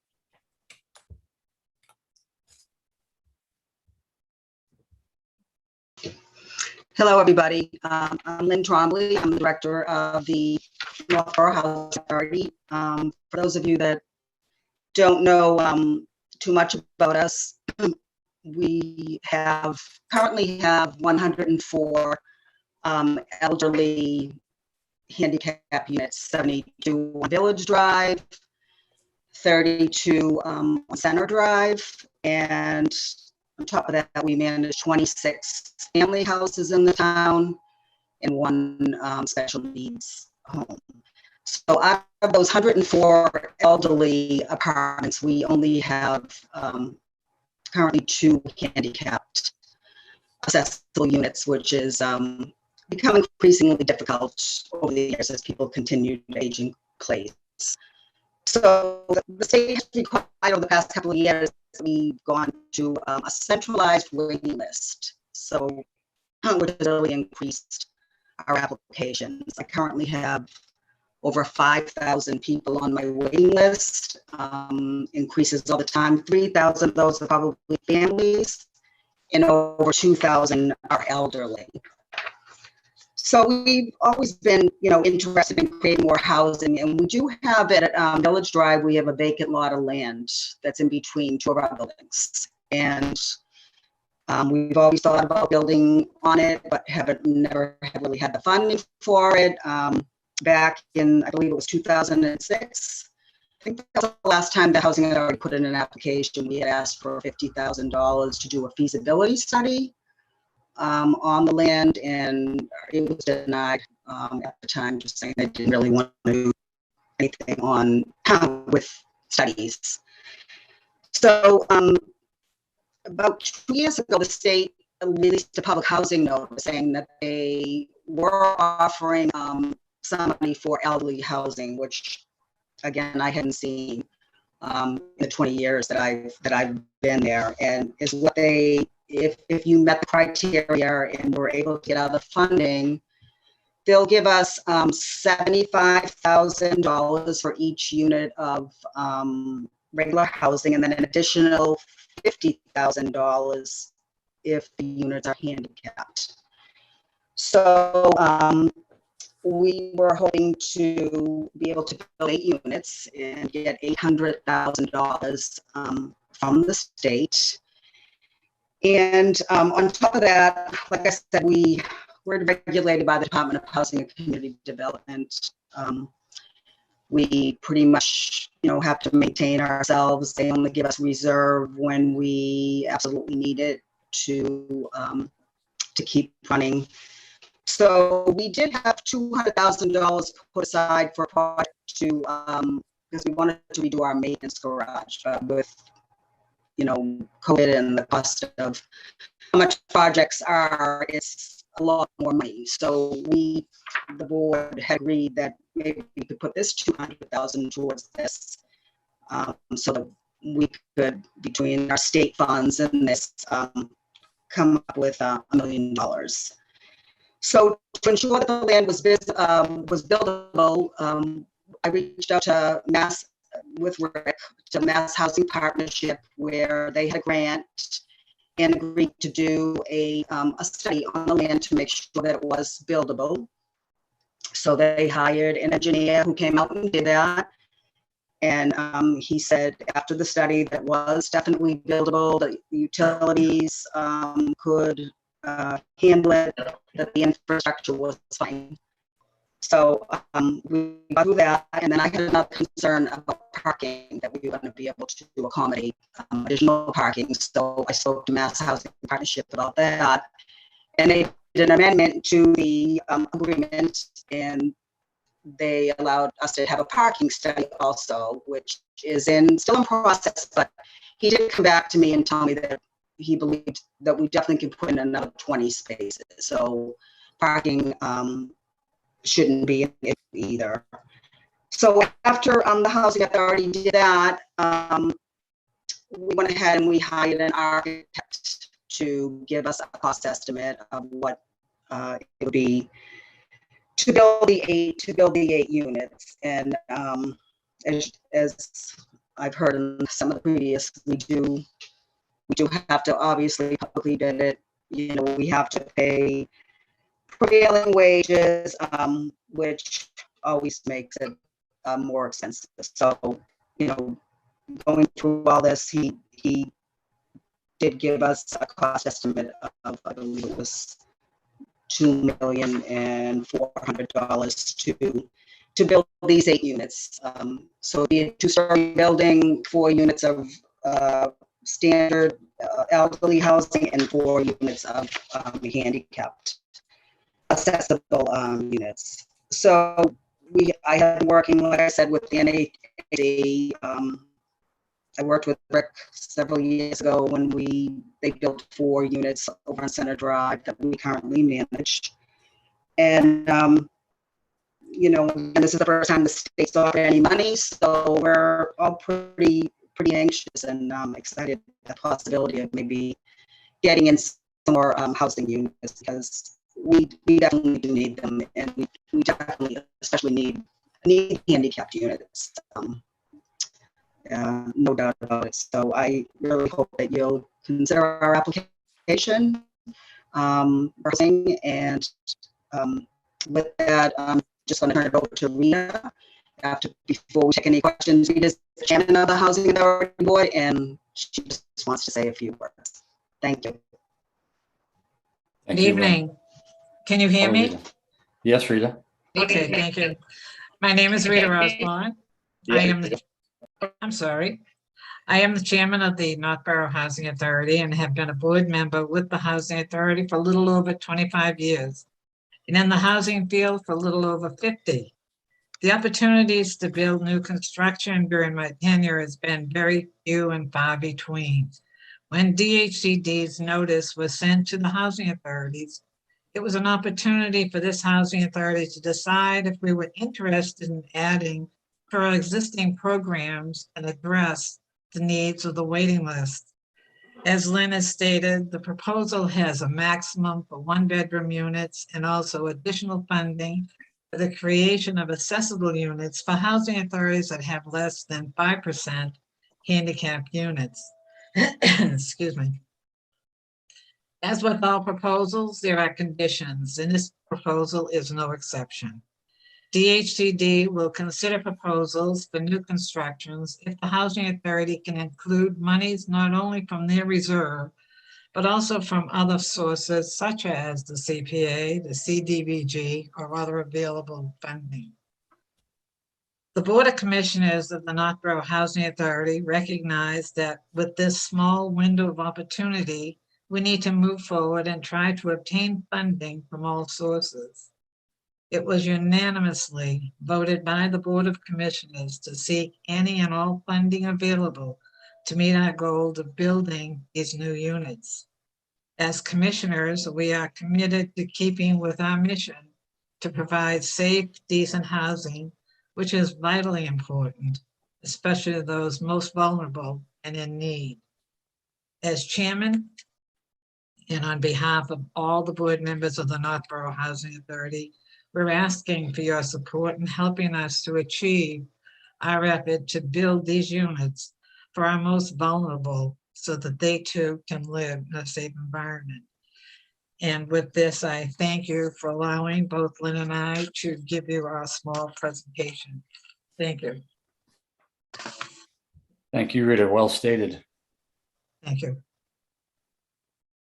Could I just get quickly clarification on something I heard Lynn say, and maybe I didn't read deeply enough, but if there's 8 units, 4 would be specified for elderly, 4 or for handicap accessible, but not necessarily elderly? 4 or for handicap accessible, but not necessarily elderly? Well, the Housing Authority how it works is we have to take 13.5% of people that are under 60 and deemed disabled. So we only take somebody under 60 when we get below our 13.5%.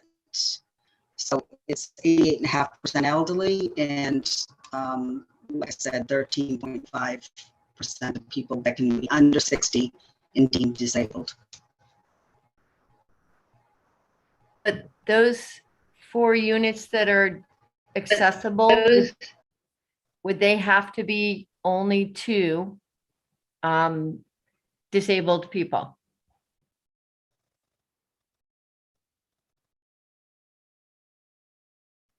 What do you mean by that? I'm sorry, say that again. What do you mean by that? I'm asking if those 4 units would be designated only to accessibility needs or disabled.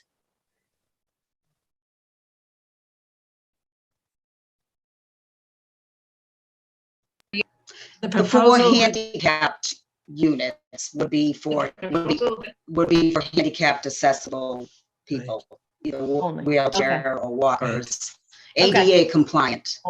Okay. Okay. I would also add to that, Millie, that there's a waiting list of handicapped people who need these things.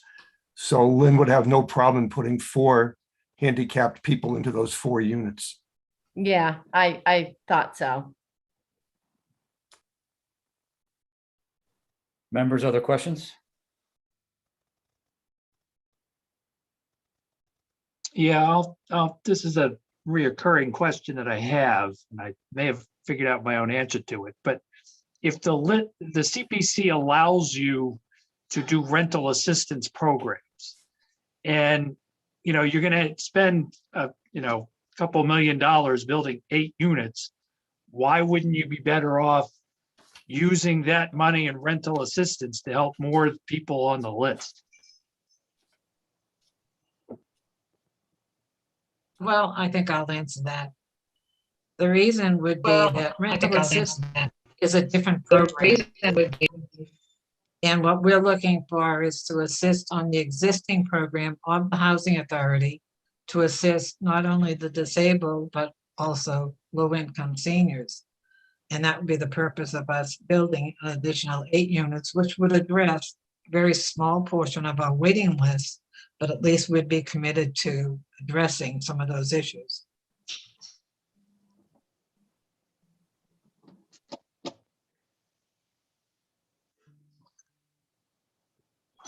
I think also, Todd, one of the issues is the lack of places to put low-income people who need housing. So even with an active rental assistance program, finding real estate in which you could give them rental assistance to get into is extremely limited. So I think the state, which in the past hadn't been looking to build more units has realized that their biggest issue is lack of space. And so now they've got an incentive program incenting housing authorities to build more. So I think the need right now is for more units to be created. Well, and that was as I was just kind of poking around, that might have been where I was even coming out to, is there just may not be that many places to give rental assistance to in Northborough. Mhm. Right. That's Okay. definitely true.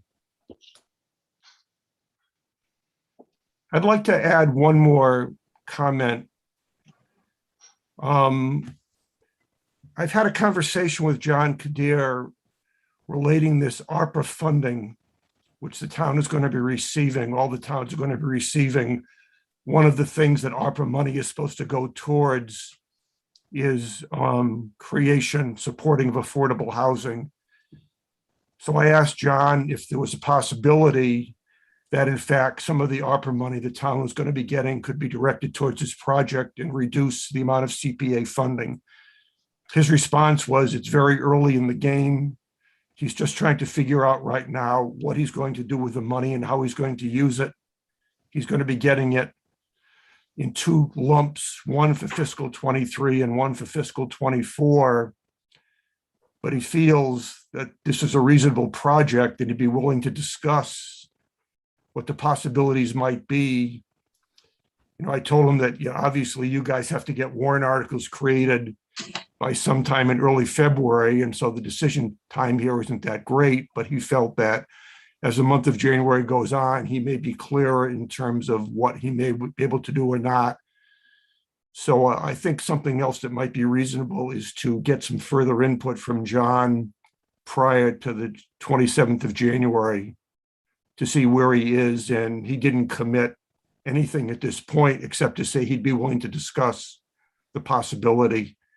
So just sort of keep that in mind. And John Campbell, maybe I can work with you to set up a time with John Kadir just to talk through where he is and is there any possibility that this number could be further reduced by some use of ARPA funds. I'm not saying that because I feel it's particularly likely, only that John is considering all of his options right now, and he didn't tell me that he would not consider this.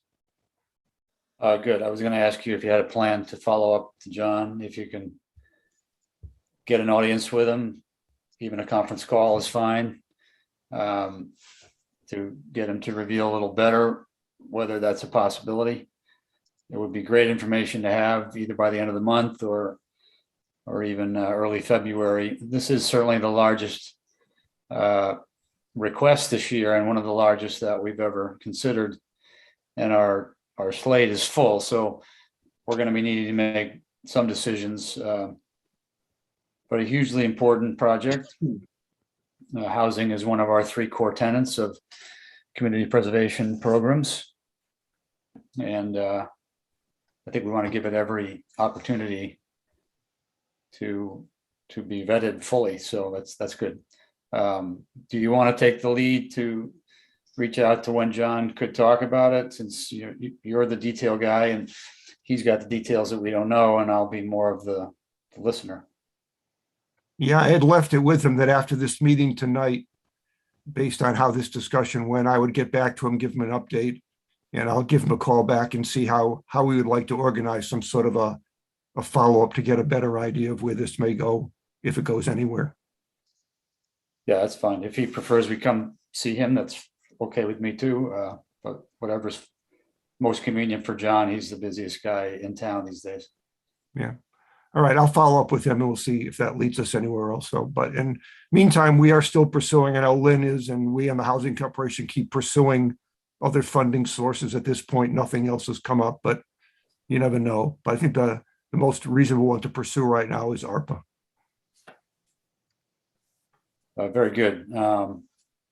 And there's a lot of numbers thrown around in the applications, so I'm just going to summarize on your behalf.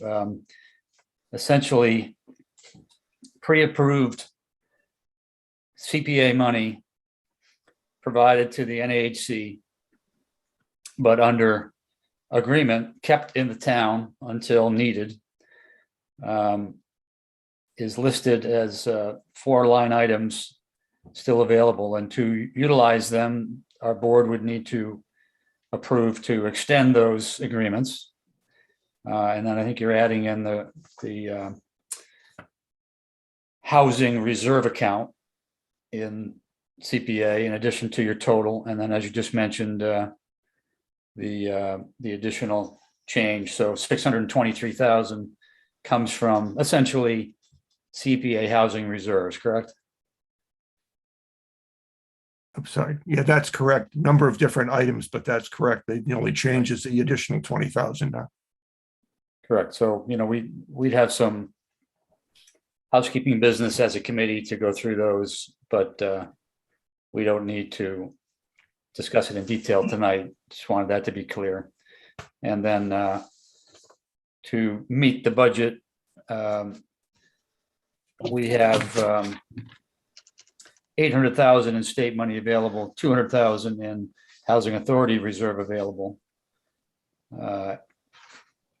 And the remainder is the basis of your application, although reduced by the amount you just mentioned in the beginning of your presentation.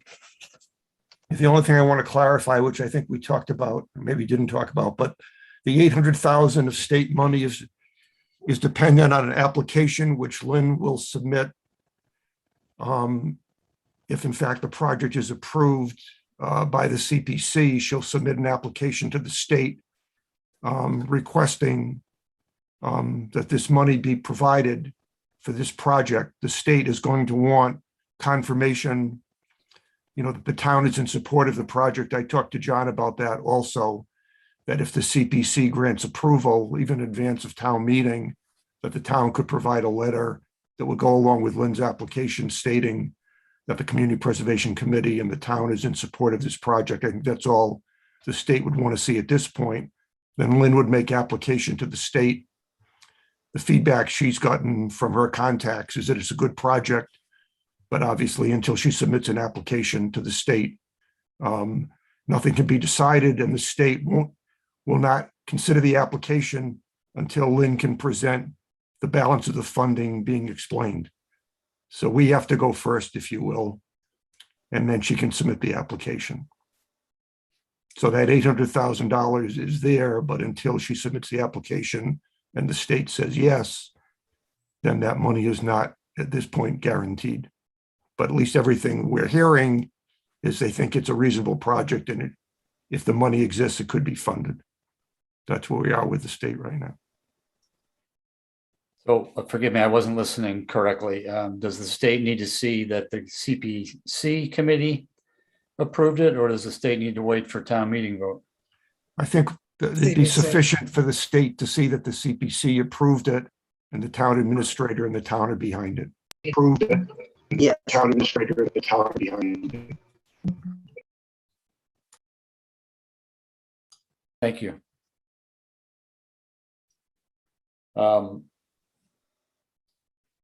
Great summary. We have a lot of information in the application as well. And then we've got this potential, I think we should flush out with town administrator, whether the burden on the CPC, for instance, can be reduced or not.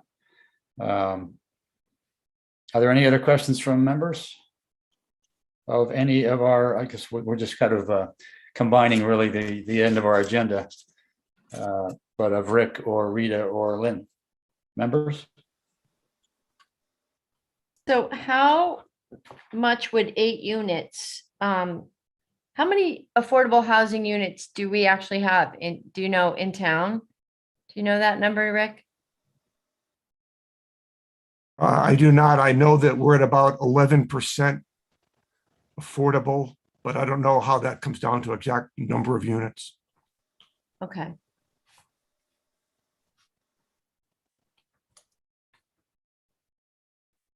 But as it says in the application, these 8 units would qualify to be added to the inventory, so they would increase the count and increase the percentage. Yeah, I was just curious as to whether it would be by much, but probably not really. No, but once again, if you want to stay at 10%, affordable, adding 8 units offsets the creation of 80 market rate units. Mm-hmm. Right. So 8's a good number as far as comparing to what it does in terms of managing against market You're- rate development. Yeah.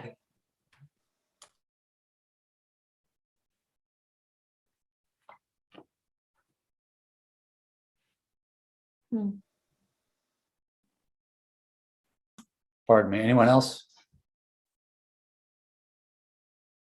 John, I just restate what Lynn already mentioned regarding the handicap units and the lack thereof currently.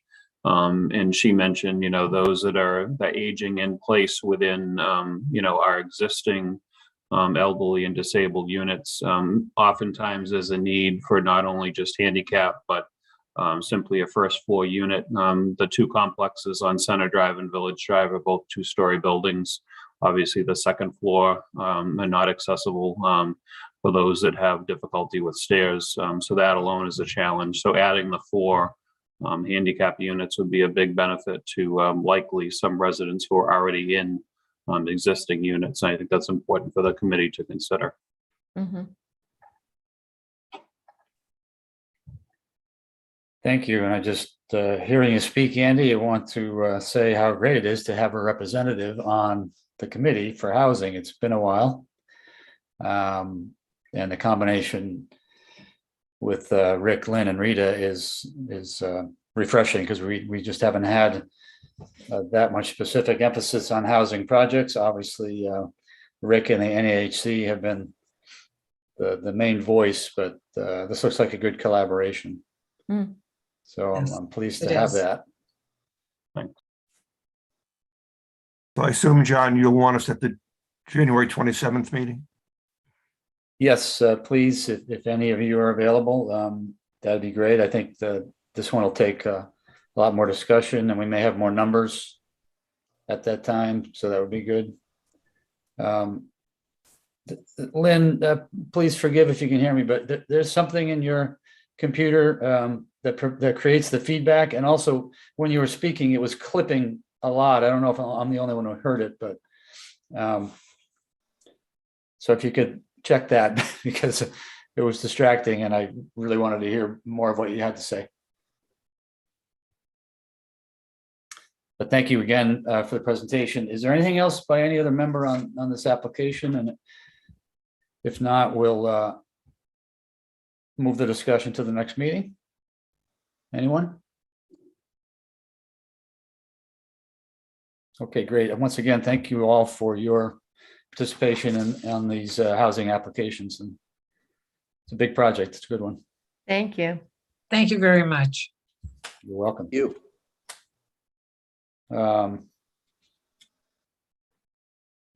Members, I am going to recommend we postpone consideration of minutes because I don't know where they are.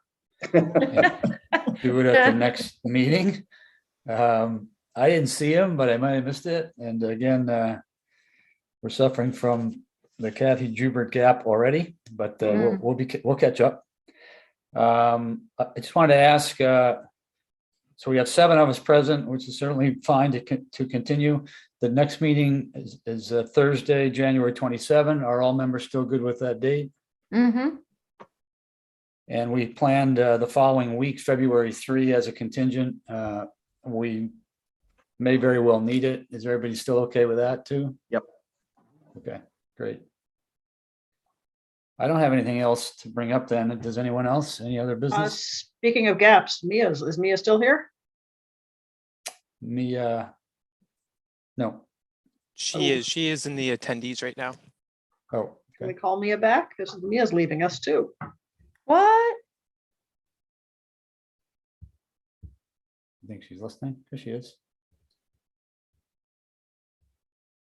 You see a trail? You see her? Hi. It was all a hoax. You're not really leaving too, right? I am. I'm going to No. going to the States. So That's exciting. Congratulations again, but it's going to be a huge loss. I just want to thank you so much for everything you've done for us. I'll be your circuit rider. So if you have any questions about wetlands, you can still call. I'll have a new number. Northborough will still be one of my towns.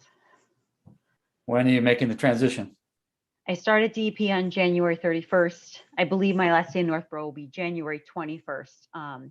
But I've missed some work due to family issues, so I may stay a little longer and make sure things are in good condition before I go.